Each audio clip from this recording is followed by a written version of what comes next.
Speaking of things you shouldn't be licking, Michael Douglas, it has come out. Yeah, you saw that coming. Apparently, he got throat cancer through the HPV virus by performing cunnilingus. That's going down on a chick, for those of you that are, there was a lot of jokes we could have done here. Okay, so this is becoming, everyone's talking about it, everyone's very excited. It most likely is Catherine Zeta-Jones' vagina, I think, and... we have video. And we have video. Let's just go to the video. Actor Michael Douglas has said his throat cancer was caused by performing oral sex on women. In an interview with British newspaper The Guardian, the Beyond the Candelabra star said at first he thought the disease was brought on by his years of smoking and drinking. But the 68-year-old, who is married to Catherine Zeta-Jones, has since revealed that the particular strain he had suffered with was caused by human papillomavirus, a sexually transmitted disease. When asked if he regretted smoking and drinking in the past, Michael said no, because this particular cancer is caused by HPV, which actually comes about from cunnilingus. There's something nice about hearing a foreigner say cunnilingus. All right, so it seems to me that this is very possibly that, Behind the Candelabra just came out where he played Liberace, and there was the gay sex scenes with Matt Damon. And was this his way of being like, yes, I go down on chicks? That was a acting scene, and I love pussy. Brett? I don't think so. I think everyone knows that he gets tons of puh. He's with Catherine Zeta-Jones, and he's doing a great job. And yes, he romances her stone every now and then. Zing! Bada bing! Full disclosure. Well, what I hated about that was when I read it, it was sort of kind of creepy. First of all, we should, I guess, point out that he said later through his publicist that he didn't really say HPV caused his cancer. And there's some science that relates to that. But what surprised me about it was kind of like a humble brag, Yeah. This Right. idea of, it wasn't the smoking and the cancer, it's because I serviced the lady. Yeah, but do you think the timing has something to... I mean, the gay movie comes out and then a week later it's, I go down on chicks and that's how this happened. No, I don't think so. But what I do like is that both Michael Douglas and the British reporter, use the term cunnilingus, which is, you just don't hear very often. Where does that come from? Yeah, it sounds like Charles Mingus. It reminds me of people who refer to sex as intercourse. We had intercourse. It's like, ooh, that's hot.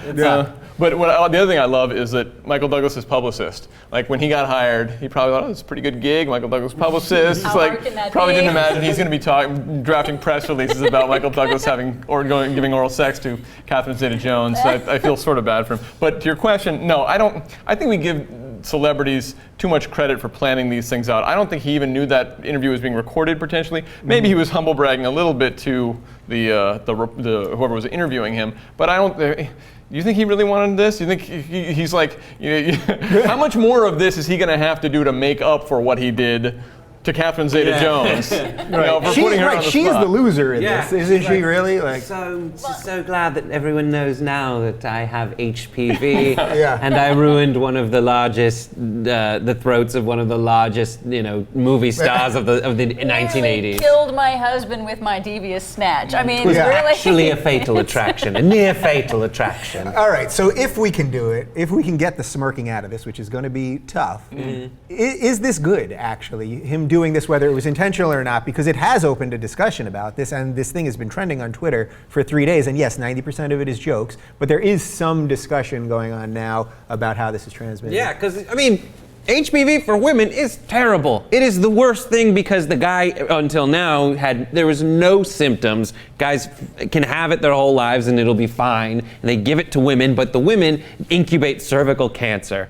And so now there is a way for guys to measure that they could have a negative impact from it, and so maybe it'll start, motivating people to be more careful. Yeah, by all means, if it encourages men to get tested, because it's mostly symptomless for men, or it has been, until Michael Douglas came out to say. I don't think it was Michael Jackson going down. Michael Douglas came out to say all of this stuff and sort of bring up the concept. I mean, I realize that people are like, oh no, now men will say, I'm never doing that again.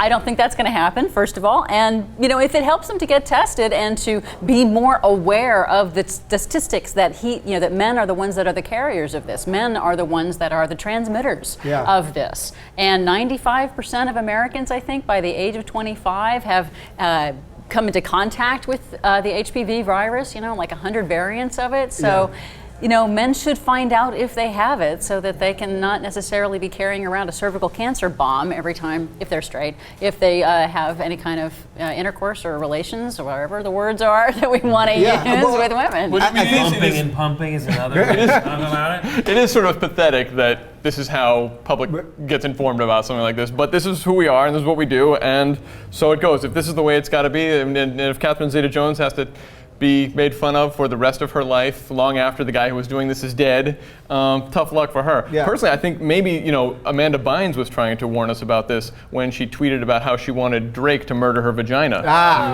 Maybe she's like, stop it before it kills again. Yeah.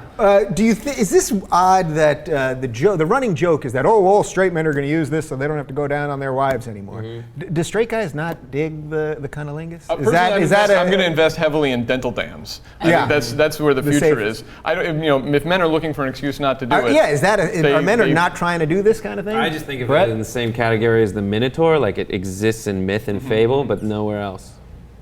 No more giving oral sex to Catherine Zeta-Jones for me. Yeah, exactly. There you go. Forget it.